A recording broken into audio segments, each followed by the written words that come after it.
Laundress. Of all the thankless jobs inside a royal palace, the laundress sits at the bottom of almost every measure of comfort, safety, and dignity. She was responsible for washing every piece of linen, clothing, undergarment, and bedding produced by a household that could number in the hundreds, and she did it entirely by hand. The work began before dawn and rarely ended before dark. Lye soap, made from wood ash and animal fat, was the primary cleaning agent, and it was brutally corrosive. Prolonged contact with lye solution left hands cracked, raw, and chemically burned, with skin that peeled away in sheets during long washing sessions. The water itself was boiled to temperatures approaching 160 to 180 degrees Fahrenheit during treatment cycles, meaning laundresses worked with their arms plunged into near-scalding water for hours at a stretch. In winter, the contrast was even more punishing. The boiling tubs sat inside damp stone outbuildings with no heating, so workers alternated between scalded arms and frozen fingers. At a court the size of Versailles, laundry operations employed dozens of women working in rotating shifts just to manage the daily volume. And despite being essential to the functioning of the entire palace, laundresses were essentially invisible. They appear in almost no historical records by name, were given no meaningful quarters, and had no path to advancement. They were the people who made royalty presentable, and royalty never once thought about them. Ratcatcher. Every royal palace was, underneath its gilded surface, a very large building full of food, warmth, and dark corners, which made it an ideal habitat for rats. The ratcatcher was the person whose job it was to go into those dark corners and deal with the problem personally. This meant crawling through cellars, kitchen undercrofts, granary spaces, and the cavities inside thick stone walls, armed with wire traps, leather gloves, and often a ferret or two to flush rats from burrows. The spaces these workers entered were not simply unpleasant. They were frequently adjacent to sewage channels, saturated with rot, and structurally precarious. The rats themselves were a genuine biological hazard. Throughout the medieval and early modern periods, rats carried the fleas responsible for transmitting bubonic plague, the disease that killed somewhere between 1/3 and 1/2 of Europe's entire population during the 14th century. Working in close daily contact with large rat populations was not an abstract risk. It was a likely death sentence delivered slowly over years. Despite this, the rat catcher occupied one of the lowest rungs of the palace social order. In many households, rat catchers were forbidden from dining with other servants and were housed in outbuildings rather than within the main structure. Payment was typically calculated per rat tail presented as proof of kill, which incentivized creative fraud but offered no security. Britain maintained an official royal rat catcher as a formal appointment within the royal household well into the 19th century, which says a great deal about how persistent the problem was and how little the solution was valued. Groom of the stool. The groom of the stool holds a unique place in the history of terrible jobs, because it is simultaneously the most degrading role imaginable and, paradoxically, one of the most politically powerful positions at the English court. The title refers to the close stool, which was the padded toilet chair used by the monarch, and the groom's responsibility was to be physically present and personally assist during the king's use of it. In the earliest and most literal interpretation of the role, that assistance included wiping. There is no diplomatic way to present this. The job was exactly what it sounds like. What made this arrangement genuinely strange is that because it guaranteed uninterrupted private access to the monarch, noblemen competed fiercely for the position. Whispering into the ear of King Henry VIII, while he was at his most vulnerable and least defended, was a political opportunity no formal audience could match. Sir Henry Norris held the position under Henry VIII, and wielded genuine influence at court. Over time, the role evolved toward the purely ceremonial, eventually becoming a senior administrative title for the officer who managed the king's private chambers, with the original physical duties quietly dropped from the description. The position was finally abolished in 1868, by which point it had long since shed its original function. The fact that it lasted as long as it did, and that men of rank genuinely sought it out, is one of history's stranger testaments to the relationship between power and proximity. Whipping boy. The whipping boy was a child raised alongside a royal prince for one specific purpose: to be beaten in the prince's place whenever the prince misbehaved. The logic rested on the theological belief that a child of royal blood was divinely anointed, and therefore could not be physically struck by a tutor or lesser authority. The solution was to assign a companion of noble or gentle birth, to share the prince's education, and absorb all corporal punishment on his behalf. The prince would watch his companion beaten for the prince's own failures, and, in theory, experience sufficient guilt to correct his behavior. In practice, the system created a deeply strange emotional dynamic. Whipping boys and their princes often spent years in close daily proximity, studying together, playing together, and developing genuine bonds. Barnaby Fitzpatrick served in this capacity alongside the future King Edward VI of England, and historical records suggest the two maintained a real friendship that extended into adulthood. William Murray served a similar role and later rose to become the first Earl of Dysart, suggesting that proximity to royalty, even purchased through beatings, could occasionally translate into lasting social elevation. But for every whipping boy who leveraged the connection into something better, there were others who simply endured years of pain for someone else's misbehavior and received nothing in return. Whether the system produced better-behaved princes is genuinely unclear. A child who knows someone else takes his punishment has no obvious reason to change his conduct. Food taster. Poison was one of the most reliable methods of royal assassination throughout history, which meant that someone had to eat the king's food first and then wait to find out whether it was safe. That person was the food taster, and the job description requires almost no elaboration. Before every meal, the taster consumed meaningful portions of what the monarch was about to eat. Not token tastes but real amounts, because sophisticated poisons could be diluted to affect only a person eating a full serving. Then the taster waited. If nothing happened within a reasonable interval, the monarch ate. If something happened, the meal was withdrawn, and the taster was the problem rather than the solution. The psychological reality of this role is almost impossible to overstate. Every single meal was a potential execution. There was no warning, no visible difference between a safe dish and a lethal one, and no ability to refuse the assignment. Some royal households attempted to protect their tasters using mithridate, a legendary compound believed to confer broad immunity to poisons.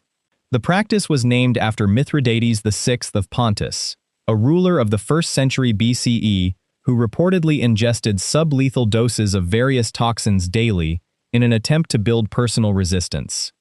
Whether this offered any real protection against actual poisons used by actual assassins is doubtful. The Roman Emperor Claudius employed multiple food tasters and was reportedly still poisoned, which suggests the system had meaningful gaps. Despite the mortal risk, food tasters were not particularly well compensated, well regarded, or well remembered. They were human buffers, deployed between the monarch and death, and treated accordingly. Gong farmer. The gong farmer, sometimes recorded as a gong fermor, was responsible for emptying the cesspits and privies that sat beneath royal palace structures and collected everything that came down from the floors above. Royal palaces generated waste on a scale that matched their size, and none of it went anywhere on its own. The gong farmer went down and moved it manually. Workers descended into the pits using ropes and buckets, shoveling accumulated waste by hand into carts for transport outside the city limits, where it was sold as agricultural fertilizer. The work was restricted to nighttime hours, which is why gong farmers were also called nightmen, since the smell and the visible nature of the work was considered too offensive for daylight. Even this consideration was not made out of any concern for the workers themselves, but out of concern for the sensibilities of people who might see or smell them working. The physical dangers were severe. Methane gas accumulates naturally in enclosed cesspits, and multiple documented cases exist of gong farmers losing consciousness and dying after descending into poorly ventilated pits without warning. Beyond the immediate danger, no amount of washing fully removed the smell from skin and clothing after years in the profession, which meant gong farmers were effectively banned from most public spaces by simple olfactory recognition. Records from Tudor-era palace accounts at sites including the Tower of London show regular payments to gong farmers, with rates roughly calculated by volume removed. The pay was not negligible by the standards of the era, but it came at a cost that no reasonable accounting could justify. Plague nurse. When epidemic illness broke out within a royal palace, And throughout the medieval and early modern periods this happened with grim regularity. The response of the court was almost always the same. The monarch, the senior nobility, and anyone of sufficient rank evacuated to a healthier location and left the sick behind. Someone, however, had to stay with the sick. That someone was typically a low-ranking female servant with no ability to refuse and no social standing that made her survival a priority. Plague nurses and sickroom attendants worked in direct contact with patients in the final stages of disease, which meant managing extreme physical symptoms, constant bodily fluids, and visible tissue deterioration, all without any understanding of how disease actually spread, and without any protective equipment beyond aromatic herbs held to the face. The Black Death reached England in 1348 and returned in waves across the following 3 centuries. The court of King Henry VIII was disrupted repeatedly by outbreaks of sweating sickness, beginning in 1517, an illness that could kill a healthy adult within hours of first symptoms. Attendants who survived an outbreak were typically quarantined for weeks afterward, regardless of whether they showed any signs of illness, meaning they could neither rejoin palace life nor leave freely. Their wages were not increased to reflect the additional risk. The expectation was simply that servants served, without condition or negotiation. Records of individual plague nurses are almost entirely absent from historical documentation, because they occupied a social position so low that their names were not considered worth preserving. Royal Fool. The court jester carries a reputation built largely on theatrical romanticism, colorful costumes, clever wordplay, and a kind of protected freedom to speak truth to power. The reality was considerably grimmer. The royal fool was required to be available for entertainment at any hour, to absorb mockery from the monarch and every member of the court, and to perform physical comedy that frequently involved being struck, tripped, doused, or otherwise physically abused for the amusement of people who outranked him in every possible way. A fool who failed to entertain on a difficult day did not simply have a bad performance. He risked genuine punishment, since a monarch in a foul mood was dangerous, and the fool was the nearest available target with the least protection.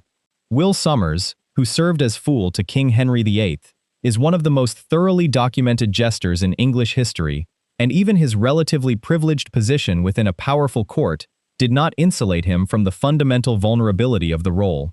Triboulet served the courts of King Louis XII and King Francis I of France, and reportedly walked a constant edge between licensed wit and genuine peril.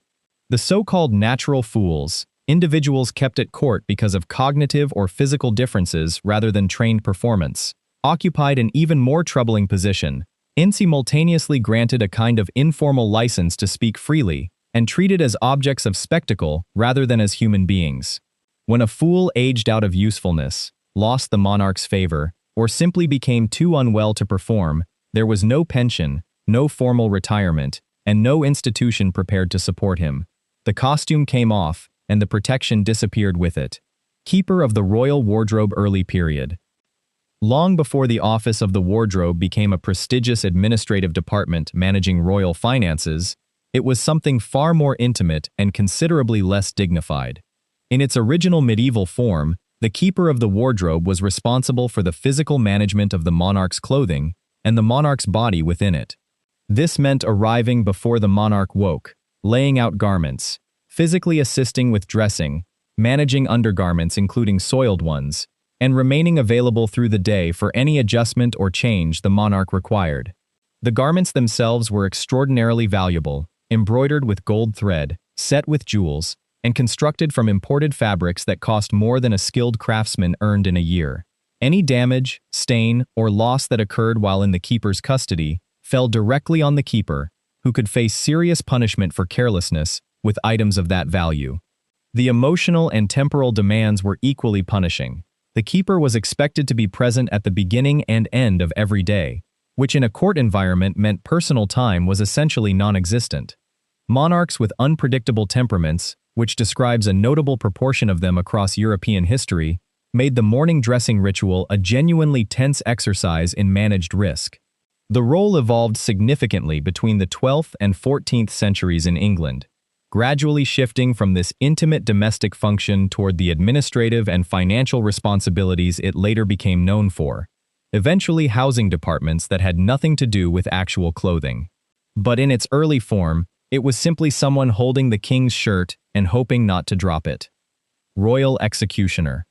The Royal Executioner was an officially appointed officer of the crown, sanctioned by law, paid by the state, and treated by virtually everyone around him as a social outcast. Despite holding a formal royal commission, executioners across Europe were forbidden from entering certain public spaces, barred from practicing many trades, required in some regions to live outside town boundaries, and generally regarded with a mixture of fear and disgust that followed them everywhere. The physical requirements of the job were substantial. A clean beheading required precise technique, significant upper body strength, and a steady nerve under conditions that included a large public audience, a screaming or praying condemned person, and the full ceremonial weight of a state execution. Botched executions happened with disturbing regularity throughout history, and when they did, the public rage was directed entirely at the executioner. Beyond executions, royal executioners were also typically responsible for judicial torture, operating instruments including the rack, administering prescribed floggings, and applying other devices during the legal proceedings that preceded a sentence. Charles-Henri Sanson served as royal executioner of France and personally carried out the execution of King Louis XVI on January 21, 1793, making him arguably the most consequential practitioner of the role in European history. The Sanson family held the executioner position across 6 generations, which illustrates one of the role's most persistent cruelties. It was frequently hereditary. Families entered the profession and found themselves unable to leave, passing the axe from father to son across lifetimes, trapped in a vocation that society simultaneously required and condemned. Spit turner. Royal feasts were enormous affairs. Court records from Hampton Court describe entertainments at which hundreds of dishes were prepared and served in a single sitting, requiring kitchen operations that ran continuously for days in advance.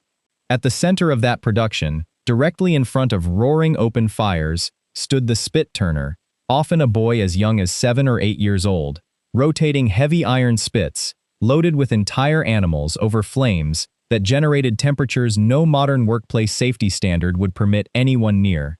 The work required maintaining a consistent rotation speed to ensure even cooking, which meant the spit turner could not step back, could not sit, and could not stop. The heat directly beside a large kitchen fireplace during full feast preparation was intense enough to cause burns, heat exhaustion, and permanent damage to the eyes from sustained smoke exposure. Children were used specifically because their small size allowed them to work in the tightest positions near the fire, and because their low social status made their suffering an irrelevance to the people giving the orders. The physical toll accumulated over years into respiratory damage from constant smoke inhalation and joint deterioration from repetitive strain. In some English kitchens, a specific dog breed was eventually developed to replace these children. The turnspit dog, sometimes recorded as the Vernipater cur, was bred to run inside a wheel mechanism connected to the spit, doing the turning through continuous running rather than by hand. The breed served this function from roughly the 16th century onward, and is now entirely extinct, which is a small and specific kind of historical footnote that manages to be both interesting and quietly depressing. Royal Bedroom Attendant Night Watch. The overnight attendant in the royal bedchamber was required to be present, available, and responsive throughout the entire night, every night, in or immediately adjacent to the room where the monarch slept. In practical terms, this often meant sleeping on a pallet on the floor of the bedchamber itself, rising instantly at any sound or summons, and remaining prepared for requests, ranging from bringing water to managing nightmares, illness, or the sudden anxious need for company that afflicted rulers who spent their days surrounded by people and their nights confronting the same fears as everyone else. The absence of privacy was total. Attendants who slept in the room had no separation from the monarch's nighttime reality, which could include illness, distress, private conversations, or visits from other parties that the attendant was never supposed to have witnessed. This created a secondary and more serious problem. People who knew what happened behind the royal bedroom door at night were dangerous. Several historical cases exist of bedchamber attendants who were imprisoned, exiled, or worse, specifically because they had accumulated knowledge that powerful people preferred suppressed. The bedchamber crisis of 1839 demonstrated how politically loaded even the ceremonial version of this proximity could be, when Queen Victoria's refusal to dismiss her Whig bedchamber ladies during a change of government triggered a genuine constitutional standoff. That was the sanitized, 19th century, largely ceremonial version of the role. In the medieval and Tudor periods, when the attendant was physically present in the room itself through every hour of darkness, the combination of exhaustion, exposure, and dangerous knowledge made the night watch one of the most quietly precarious positions in the entire palace. If you want to see more, click the video on screen now.